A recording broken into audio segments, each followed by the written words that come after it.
Hi, welcome to சமையல் with Sankari. இந்த சேனலில் பார்த்தீங்கன்னா குக்கிங் வ்ளாக் வந்து நிறைய வரும். அதே மாதிரி வந்து டெம்பிள் வ்ளாகும் வரும். நீங்கள் வந்து சேனலை வந்து தொடர்ந்து வாட்ச் பண்ணிக்கோங்க. உங்களுக்கு வந்து சேனல் சப்ஸ்கிரைப் பண்ணிக்கோங்க. அதே மாதிரி வந்து லைக்கும் போட்டுக்கோங்க. இது வந்து மார்னிங் வந்துட்டு பார்த்திங்கன்னா வாசலில் வந்து கோலம் போட்டுட்டு அதுக்கப்புறம் வந்து பசுமாடு வந்திருந்தது. அதுக்கு வந்து கொஞ்சம் ஃப்ரூட்ஸ் கொடுத்தேன். அது வந்து காலையில் வந்து அந்த மாதிரி நம்ம இந்த மாதிரி பூஜை பண்ணுறது ரொம்ப வந்து நல்லது. அதாவது பூஜை பண்ணுறதுன்னு பார்த்திங்கன்னா நம்ம வீட்டு பசுமாடு வந்தால் கூட நம்ம வந்து எதாவது இருக்கிற ஃப்ரூட்ஸு இல்லை வெஜிடபிள்ஸ் எதனா கொடுக்கலாம். இன்றைக்கி வந்து பார்த்திங்கன்னா மார்னிங் வந்துட்டு இட்லி தான் ஊற்றிருக்கேன். இந்த பாத்திரம் என்கிட்ட சில்வர் இட்லி பாட்டம் இருக்குது. இது வந்து பார்த்திங்கன்னா ரொம்ப வருஷமாக வச்சுன்னு இருக்கேன். எனக்கு என்ன இது கொஞ்சம் கம்ஃபர்டபுளாக இருக்க மாதிரி இருக்குது. அது சில்வர் இருக்குது, பட் வந்து அது கொஞ்சம் பெருசாக இருக்க மாதிரி இருக்குது. எங்கள் வீட்டில் வந்து அந்த அளவுக்கு அதிகமாக வந்து மார்னிங் சாப்பிட மாட்டாங்க. இன்றைக்கி நான் என்ன பண்ண போகிறேன்னு பார்த்தீங்கன்னா அவியல் பண்ண போகிறேன். ரொம்ப சிம்பிளாக வந்து நான் சொல்லித்தரேன் உங்களுக்கு. அவியல் வந்துட்டு கலரும் மாறாது, ரொம்ப நல்லாயிருக்கும். அதுக்கான வெஜிடபிள்ஸ்லாம் கட் பண்ணியிருக்கேன். கேரட்டு, பீன்ஸு, அதுக்கப்புறம் பார்த்திங்கன்னா வெள்ளரிக்காய் வந்துட்டு இந்த மாதிரி கட் பண்ணிவிட்டு போட்டிங்கன்னா ரொம்ப டேஸ்ட்டாக இருக்கும். இப்படி வெள்ளரிக்காய் சேர்க்காதவங்க வந்துட்டு வெள்ளரிக்காய் சேர்த்து சமைச்சு பாருங்கள். ஏன்னா நிறைய பேர் வந்து வாழைக்காய்லாம் போடுவாங்க. நான் வந்து வாழைக்காய் போட மாட்டேன் எப்போவுமே. ஏன்னு பார்த்தீங்கன்னா வாழைக்காய் போட்டால் அது வந்து கொஞ்சம் உருளைக்கிழங்கு மாதிரி கொஞ்சம் மாவு சத்து மாதிரி இருக்கும். அதனால் வாழைக்காய் போட மாட்டேன். இந்த மாதிரி வந்து வெஜிடபிள்ஸ் போட்டோன்னா நமக்கு வந்து தனித்தனியாக இருக்க மாதிரி இருக்கும். இதெல்லாம் சேர்ந்து கூட்டு மாதிரி இல்லாமல் அவியல் வந்து தனித்தனி வெஜிடபிள்ஸோட டேஸ்ட்டு தெரியும். நீங்கள் வந்து கருணக்கிழங்கு சேர்க்குறவங்க சேருங்க. இது வந்து சென்னையில் கருணக்கிழங்குன்னு சொல்லுவாங்க. அது பெருசாக இருக்கும் பாருங்கள். எலிஃபண்ட் ஃபுட் ஏதோ சொல்லுவாங்க, அது பேர் சரி எனக்கு இங்கிலீஷில் தெரியல. அதை வாங்கிட்டு வந்து நீங்கள் வேணும்னா யூஸ் பண்ணிக்கோங்க. மற்றபடி இந்த வெஜிடபிள்ஸே போகிறோம். இதை வந்து நான் இந்த மாதிரி ஸ்லைஸில் கட் பண்ணுறேன். ஏன்னா வந்துட்டு ரொம்ப குழஞ்சி போயிடக்கூடாது. அதனால் வந்துட்டு கொஞ்சம் பெருசு பெருசாகவே வந்து போட்டுக்கிறேன். மார்கழி மாதம் வந்து பார்த்திங்கன்னா கோலம் வந்து அப்போல்லாம் பார்த்திங்கன்னா நைட்டெல்லாம் போடுவாங்க. ஒரு 80s 90ஸ்லலாம் பார்த்திங்கன்னா மோஸ்ட்லி வந்து நைட்டில் வந்து தான் கோலம் போடுவாங்க. நாங்கள் இருந்த இடத்துலலாம் வந்துட்டு நாங்கள் அது ஒரு கோலமாக போயிட்டு அந்த ஸ்ட்ரீட் ஃபுல்லாக பார்த்துட்டு நைட்டு வந்து தூங்குறதுக்கே டைம் ஆகிடும். ஏன்னா அந்த சின்ன பசங்களாக இருக்கும்போது வந்துட்டு பார்த்திங்கன்னா இது ஒரு ஆர்வமாக இருக்கும். ஏன்னா இப்போ வந்து ஃபோனு, அப்புறம் வந்துட்டு டிவி, நிறைய சோஷியல் மீடியாவில் ஏகப்பட்ட ஒரு ரீல்ஸு, இதெல்லாம் வந்து என்ன சொல்கிறது, பசங்க வந்து வீட்லேயே வந்துட்டு வெளியில் போயிட்டு அவங்களுக்கு ஒரு விளையாடுறதோ எந்த ஒரு இன்ட்ரெஸ்ட்டுமே இல்லாமல் இருக்குது. அப்படி தான் நினைக்கிறேன். உங்களோட கருத்து எப்படின்னு சொல்லுங்கள். ஏன்னா சில பேர் வந்து இந்த நிறைய வந்து சோஷியல் மீடியாவில் வந்து இருப்பீங்க. அந்த மாதிரி வந்துட்டு இருக்கிறவங்களுக்கு வந்துட்டு அது அவங்க இன்ட்ரெஸ்ட் இருந்தாலும் என்னோடய கருத்து வந்து இதுதான். ஏன்னா எங்கள் வீட்லேயே கூட வந்துட்டு பார்த்திங்கன்னா மோஸ்ட்லி வந்து அந்த மாதிரி கேமிங் சேனல் தான் மோஸ்ட்லி. பசங்க வந்து கேமோ இல்லை அந்த மாதிரி தான் பார்க்குறது. இருந்தாலும் இதை கொஞ்சம் அவாய்ட் பண்ணிவிட்டு அந்த காலத்தில் மாதிரி கொஞ்சம் வெளியில் விளையாடுறது. இப்போ வந்து பார்த்திங்கன்னா பக்கத்து வீட்டில் இருக்கிறவங்களும் நமக்கு யாருன்னு தெரியல. அந்த மாதிரி தான் இப்போ இருக்கும். அப்படி இருக்கும்போது அட்லீஸ்ட் வந்து கொஞ்சம் வெளியில் வந்து கிரிக்கெட் விளையாடுறதோ இல்லை வந்து வேறு ஏதாவது வெளியில் போயிட்டு ஒரு ஷாப்பிங் பண்ணுறது, அந்த மாதிரி வந்து ஒரு இது பண்ணிக்கலாம், டைம் பாஸ் பண்ணலாம். எப்போவுமே வந்து நம்ம சோஷியல் மீடியாவில் இல்லாமல் ரீல்ஸ் பார்த்துட்டு இல்லாமல் அந்த மாதிரி வந்து பசங்களை பழக்கலாம். இது வந்து கொஞ்சம் ஏதாவது அவங்களுக்கு மாற்று கருத்து இருந்தால் நீங்கள் கமெண்ட்டில் சொல்லுங்கள். இது பார்த்திங்கன்னா சீரகம் போட்டிருக்கேன். சீரகம் வந்து எப்போவுமே வந்து தேவை. நார்மலாகவே வந்துட்டு அவியலுக்கு சீரகம் தேவை. சீரகம் போட்டுக்கோங்க. தேங்காய் வந்து உங்களோட ஆப்ஷனல் தான். உங்களுக்கு அதிகமான வந்து கோகோனட் டேஸ்ட் பிடிக்கும்னா நீங்கள் தேங்காய் நிறைய சேர்த்துக்கோங்க. இல்லை கொஞ்சம் லிமிட்டாக இருந்தால் போகிறோன்னா கம்மியாக சேர்த்துக்கோங்க. எனக்கு வந்து ரொம்ப அதிகமாக தேங்காய் போடுற இது கிடையாது. நான் அதனால் கம்மியாக போட்டிருக்கேன். பச்சை மிளகாய் வந்து 1 போட்டிருக்கேன். ஏன்னா அவியல் வந்து ரொம்ப காரசாரமாலாம் இருக்க ஒரு விஷயம் கிடையாது இல்லையா, அதனால் வந்து போட்டிருக்கேன். தயிர் வந்து இதில் வந்து நான் சேர்ப்பேன். சிலர் தயிர் சேர்க்க மாட்டேன்றாங்க. இப்போல்லாம் நான் வந்து தயிர் சேர்ப்பேன். இதை வந்து பார்த்திங்கன்னா ரொம்ப வந்து மாவு மாதிரி ரொம்ப குழன்னு அரைக்காமல் அதுக்குன்னு மசியாமே இல்லாமல் நார்மலாக வந்து அரைச்சிக்கோங்க. ஏன்னா அதுதான் வந்து டேஸ்ட் கொடுக்கும். இது வந்து பார்த்திங்கன்னா வெஜிடபிள்ஸ் வந்து நான் ஒரு விசில் தான் விட்டுருக்கேன் அதில். ஏன்னா நம்ம டைரெக்டாக வேக வைக்கும்போது சாஃப்டான வெஜிடபிள்ஸ் வந்து சீக்கிரம் குக் ஆகிடும். அதிலே பார்த்திங்கன்னா உங்களுக்கு கேரட் பீன்ஸ் வந்து அடுத்த ஸ்டெப்பில் வந்து அது குக் ஆகும். அதனால் கொஞ்சம் ஒரு விசில் விட்டால் போதும். நான் வந்து இன்றைக்கி அரைச்சி விட்ட சாம்பாரும் வைக்க போகிறேன். அதுக்காக வந்து மிளகாய் இந்த கிளைமேட்டில் வந்து கொஞ்சம் த்ரோட்டு இந்த மாதிரி இருக்குது. மிளகாய், தனியா வந்து பார்த்திங்கன்னா ஒரு 2 ஸ்பூன் எடுத்து வச்சுருக்கேன். மிளகாய் வந்து உங்கள் காரத்துக்கு ஏற்ற மாதிரி, நீங்கள் எவ்வளோ சாப்பிடுவீங்களோ அந்த மாதிரி. தேங்காய், நான் அரைச்சி விட்ட சாம்பாருக்கு வந்து தேங்காய் முக்கியம். தக்காளி வெங்காயம் கட் பண்ணி வச்சுக்கோங்க. முடிஞ்சால் சின்ன வெங்காயம் வந்து நல்லாயிருக்கும் இந்த மாதிரி சாம்பாருக்கு. கல்யாண வீட்டிலலாம் சாப்பிட்ருப்போம் இல்லையா, அதில் வந்து நமக்கு சாம்பார் வந்து கல்யாண வீட்டில் போடும்போது அதில் வந்து விழுறது முதல் விஷயம் வந்து சாம்பார் வெங்காயமாக தான் இருக்கும். அதனால் வந்து அது டேஸ்ட்டும் சரி, அதை நம்ம சாப்பிடவும் செய்யலாம். அந்தளவுக்கு நல்லாயிருக்கும் அந்த சாம்பார் கூட. கிடைச்சா அதை வந்து யூஸ் பண்ணிக்கோங்க. கிடைக்கும், அது கொஞ்சம் உரிக்கிறது கஷ்டம் இல்லையா, அதுக்காக சொல்கிறேன். இதை வந்து ரொம்ப தீய விடாமல் நான் வந்து ரொம்ப லைட்டாக தான் மைல்டாக வறுப்பேன். அது பொறுமையாக ஒன்றா சேர்த்து வறுக்கணுன்றதுலாம் கிடையாது. ஏன்னா சிலர் வந்து ஒன்றா தனித்தனியாக காமிச்சு நமக்கு அந்த சமையல் செய்கிறதுல இன்ட்ரெஸ்ட்டே போயிடும். அந்த மாதிரி இருக்கும். நீங்கள் வந்துட்டு இப்படி பண்ணாலும் நல்லா தான் இருக்கும் அப்படின்ற மைண்ட் செட் வந்து இருக்கணும். அதுவும் நீங்கள் பண்ணி பார்த்துட்டு அதோட டேஸ்ட்டு பார்த்துட்டு நீங்கள் நெக்ஸ்ட் டைம் இதையே ஃபாலோ பண்ணலாம். நம்ம ஏன்னா டைமும் வந்து உங்களுக்கு நிறைய சேவ் ஆகும், டேஸ்ட்டும் இருக்கணும் இல்லையா, அதுக்காக தான் சொல்கிறேன். இப்போ ரொம்ப வந்து நல்லா பண்ணுறோம் அப்படின்ற மாதிரி ஆயில் சேர்த்துறது, தனித்தனியாக வறுக்கிறது, இதெல்லாம் பண்ணாலும் உங்களுக்கு அதே டேஸ்ட்டு தான் வரப்போகுது, ஒன்றும் வித்தியாசம் கிடையாது. இப்போ இதை நல்லா வறுத்துக்கோங்க. அதுக்கப்புறம் வந்துட்டு ஆஸ் யூஷுவல் வந்துட்டு நம்ம பருப்பில் வந்துட்டு பெருங்காயம், மஞ்சள் தூள் அதெல்லாம் சேர்த்து தான் வந்து வேக வைப்போம்.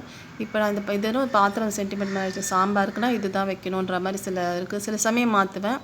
அது ஒரு பாத்திரம் வச்சாச்சு. கொஞ்சமாக வந்து நான் எண்ணெய் சேர்த்துருக்கேன். அதுலேயும் 2 காஞ்ச மிளகா போட்டிருக்கேன், கடுகு போட்டிருக்கேன், கொஞ்சமாக சீரகம். ஏன்னா நம்ம ஏற்கனவே வந்துட்டு வீட்டு மிளகா பொடி அரைக்கிறோம் இல்லையா, அதோடய ரெசிபியை வந்து நான் ஷேர் பண்ணுறேன், ஆல்ரெடி போட்டிருக்கேன்னு நினைக்கிறேன். அதுலேயே வந்துட்டு சீரகம், மிளகு, பெருங்காயம், சுக்கு எல்லாமே போட்டு தான் வந்து நம்ம அரைக்கிறோம். அதனால் வந்துட்டு நான் அதையும் உங்களுக்கு ஷேர் பண்ணுறேன். இப்போ பாருங்கள், பருப்பு வந்து நல்லா குக் பண்ணியாச்சு. கொஞ்சம் மெஸ்ஸியாக இருக்குது. அது கிச்சன் காலையில் அது அப்படி தான் இருக்கும், க்ளீன் பண்ணணும். புளி வந்து கொஞ்சமாக ஊற வச்சுருக்காங்க. நான் நிறைய புளி ஊற்றுற ஆள் இல்லை, அதனால் வந்துட்டு கொஞ்சமாக வச்சுருக்கேன். வந்து சாம்பார் வெங்காயம் போட்டுருங்க. ரொம்ப வந்து வதங்கணும்னு இல்லை. போட்டுட்டு தக்காளி சேர்த்துக்கோங்க. தக்காளி சேர்த்துட்டு நல்லா வதக்கிடலாம். நமக்கு என்ன வெஜிடபிள்ஸ் வேணுமோ வந்து நீங்கள் சாம்பாரில் சேர்த்துக்கலாம். என்ன வெஜிடபிள்ஸ்னால் முக்கியமாக வந்து கேரட், பீன்ஸு, கத்திரிக்காய், முருங்கைக்காய் இந்த மாதிரி வெஜிடபிள்ஸ் வந்து சேர்த்துக்கலாம். நிறைய பேர் வந்து கோவக்காய்லாம் போடுறாங்க. அது வந்து கண்டிப்பாக ஒரு சின்ன கசப்பு டேஸ்ட் வந்துடும் அதில். அதனால் நான் போட மாட்டேன் எப்போவுமே அதெல்லாம். மோஸ்ட்லி கேரட்டு, பீன்ஸு இல்லைன்னா கத்திரிக்காய், முருங்கைக்காய் அந்த மாதிரி போட்டுக்கோங்க. இப்போ நான் வந்து அதை வறுத்தம் பார்த்திங்களா, நல்லா பேஸ்ட் பண்ணியாச்சு. நல்லா பேஸ்ட் பண்ணி வச்சுருக்கேன். இதுவும் வந்து பார்த்திங்கன்னா ரொம்ப மையாக அரைக்க வேண்டாம். ஏன்னா நம்ம சாம்பார் வச்ச உடனே அந்த மேலே வந்து குட்டி குட்டி பீஸாக, அதாவது ரொம்ப குட்டி குட்டி பீஸாக அந்த கோகனட்டும் அந்த தனியாலாம் மிதக்கிறது, அதை நான் சொல்கிறது ரொம்ப அதிகமாக இல்லைங்க, கொஞ்சம் அந்த மாதிரி இருக்கிற மாதிரி அரைச்சிக்கோங்க. இப்போ பார்த்தீங்கன்னா நான் வந்து முருங்கைக்காய் போட்டிருக்கேன். முருங்கைக்காய் வந்து நல்லா வந்து வதக்கிடுங்க. ரொம்ப வந்துட்டு பச்சை கலர் மாறுற மாதிரி வதக்க வேண்டாம். அது பச்சை கலர் இருக்கும்போதே வந்துட்டு நமக்கு தேவையான பொருளெல்லாம் சேர்த்துடலாம். நான் வந்து சொன்ன மாதிரி மார்கழி மாதம் வந்துட்டு யாரெல்லாம் வந்துட்டு ஏர்லி மார்னிங் எழுந்து கோலம் போடுவீங்க, இல்லை நைட்டே போட்டுருவோம் காலையில் எதுக்கு போட்டுக்கிட்டு அப்படி டைம் ஆகிடும், குக்கிங்கில் பிஸியாக இருப்போன்ட்டு மார்னிங் போடுறவங்க எத்தனை பேர். அதே மாதிரி சரி நைட்டு போட்டுட்டா அது மறுபடியும் வந்துட்டு டஸ்ட்டெல்லாம் ஆகிடும், இந்த இலைங்கெல்லாம் கொட்டுறது, இப்போ காற்று வர அதிகமாக இருக்குது, அந்த மாதிரிலாம் ஆகிடும்னு சொல்கிறவங்க யாருன்ட்டு கமெண்ட்டில் சொல்லுங்கள். ஏன்னா மோஸ்ட்லி நான் வந்து நைட்டில் போட ட்ரை பண்ணுவேன். ஆனால் வந்து ஃப்ரைடே, டியூஸ்டே அந்த மாதிரி டைம்லலாம் நைட்டில் நம்ம வந்து கோலத்தை இது பண்ண முடியாது இல்லையா, அதனால் அப்படியே விட்டுருவேன். இப்போ பார்த்தீங்கன்னா குளிர் கொஞ்சம் இதுவாக இருக்குது, காற்று இருக்கிறதுனால அது ஒரு சில நேரம் நியூ இயர்க்கு முன்னாடி இந்த மாதிரிலாம் வந்துட்டு நான் நைட்டில் கோலம் போட்டிருந்தேன். இப்போ வந்து நம்ம இது மாதிரி வதக்கும் போதே வந்து சாம்பார் பொடி நீங்கள் நிறைய பேர் சொல்கிறாங்க, நாங்கள் மிளகாத்தூள் தான் சொல்லுவோம், வீட்டில் அரைக்கிற மிளகாத்தூள் எல்லாம் சேர்ந்துருக்கும், மிளகாய், தனியாக ஏற்கனவே சொன்ன மாதிரி. அதை வந்து இந்த மாதிரி வதக்கும் போதே போட்டுட்டிங்கன்னா நல்ல கலர் கொடுக்கும், சாம்பாருக்கு டேஸ்ட்டும் இருக்கும். நான் வந்து இந்த தண்ணியை மாத்திரம் இருக்கிறேன், அது கொஞ்சம் தண்ணி ஊற்றி பருப்பும் சேர்ந்து தான் வந்திருக்கு, பரவாயில்ல, அதை சேர்த்துக்கோங்க. லைட்டாக வந்துட்டு அந்த பருப்பு தண்ணியை சேர்த்திங்கன்னா தான் அதோட வெஜிடபிள்ஸ் வந்து வேகும்போது உங்களுக்கு வந்து நல்ல ஒரு அரோமா கொடுக்கும்.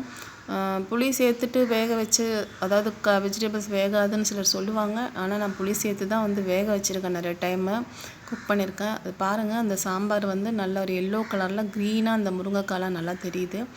இந்த சைடு வந்துட்டு நம்ம அவியலுக்கு தாளிச்சிக்கலாம்.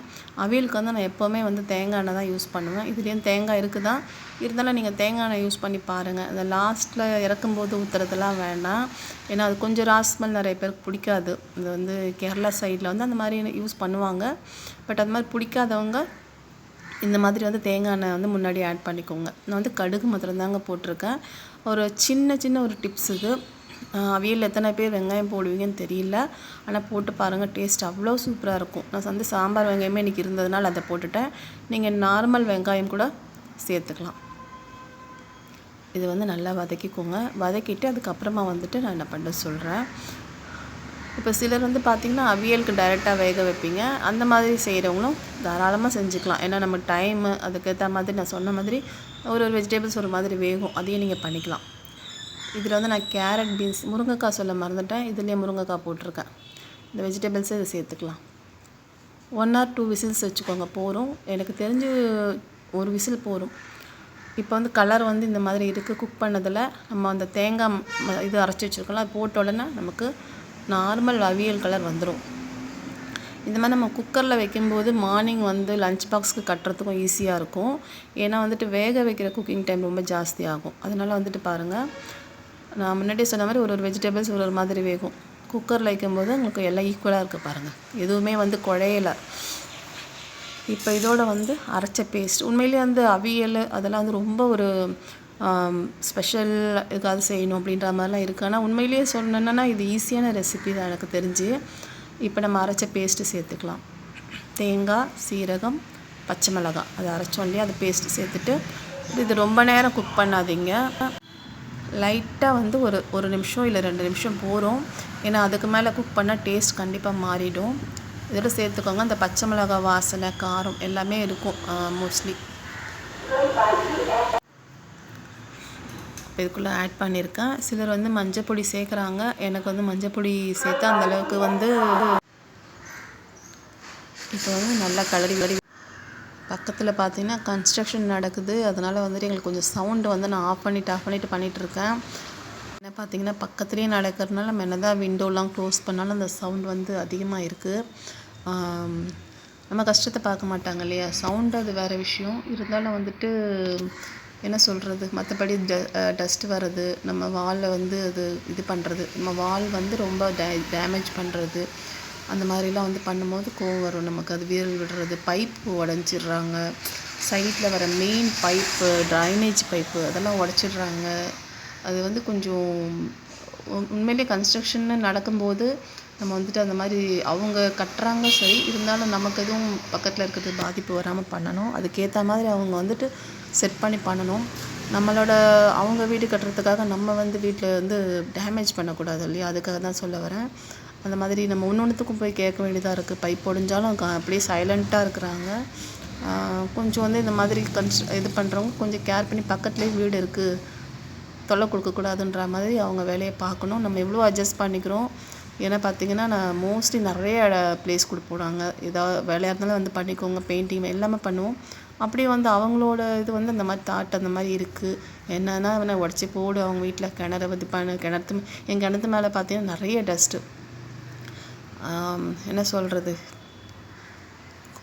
கொஞ்சம் கன்ஸ்ட்ரக்ஷன் பண்ணுறவங்க கொஞ்சம் பார்த்து பக்கத்துலேயும் வீடு இருக்குது, ஒரு வீடு கட்டுறதுக்காக மற்ற வீடு டேமேஜ் பண்ணக்கூடாதுன்ற மைண்ட் செட்டோட வேலை பாருங்கள். இப்போ பார்த்திங்கன்னா நான் வந்து கெட்டியாக வந்து தயிர் 1 ஸ்பூன் சேர்த்துருக்கேன். தயிர் சேர்த்தும் ரொம்ப நேரம் குக் பண்ண வேண்டாம். அப்படியே வந்து ஒரு கிளறிட்டு நம்ம ஆஃப் பண்ணிவிடுவோம். தயிர் வந்து பார்த்திங்கன்னா இதுக்கு லைட்டாக கொஞ்சம் புளிப்பு இருந்தது நல்லாயிருக்கும். வேறு ஒன்றும் இல்லை, நம்ம தயிர் துவச்சிட்டு அடுத்த நாள் யூஸ் பண்ணுவோம் இல்லைங்களா, அது வந்து போட்டுட்டு அந்த மாதிரி பண்ணலாம். கடையில் வாங்குறது மோஸ்ட்லி குட்டியாக ஒரு சின்ன புளிப்பு கூட இருக்க மாட்டேங்குது, அது ஏன்னு தெரியல. ஆனால் நம்ம அவசரத்துக்கு அதுதான் வாங்குகிறோம். ஏன்னா இந்த சீசனில் வந்து நைட்டு நம்ம மாவு அரைச்சி வச்சாலே புளிக்கிறது கஷ்டமாக இருக்குது. தயிர் வந்து அதே மாதிரி தான், அது செட் ஆகிறதுக்கே வந்து ஒரு ½ டே ஆகிடுது, அடுத்த நாள் நெக்ஸ்ட் டே. அந்த டைமில் நம்ம வாங்கி தான் ஆகணும். ஆனால் அதில் புளிப்பு இருக்க மாட்டேங்குது. அதாவது வீட்டில் துவைக்கிற மாதிரி ஒரு டேஸ்ட்டும் ஒரு புளிப்பும் இருக்க மாட்டேங்குது. யூஸ் பண்ணிக்கலாம், அவ்வளோதான். அது வந்து நான் ஆஃப் பண்ணிடுறேன். டேஸ்ட் வந்து ரொம்ப நல்லா இருந்ததுங்க, ரொம்ப நல்லா இதுவாக இருந்தது. இப்போ சாம்பார் வந்து கொதிச்சிடுச்சு.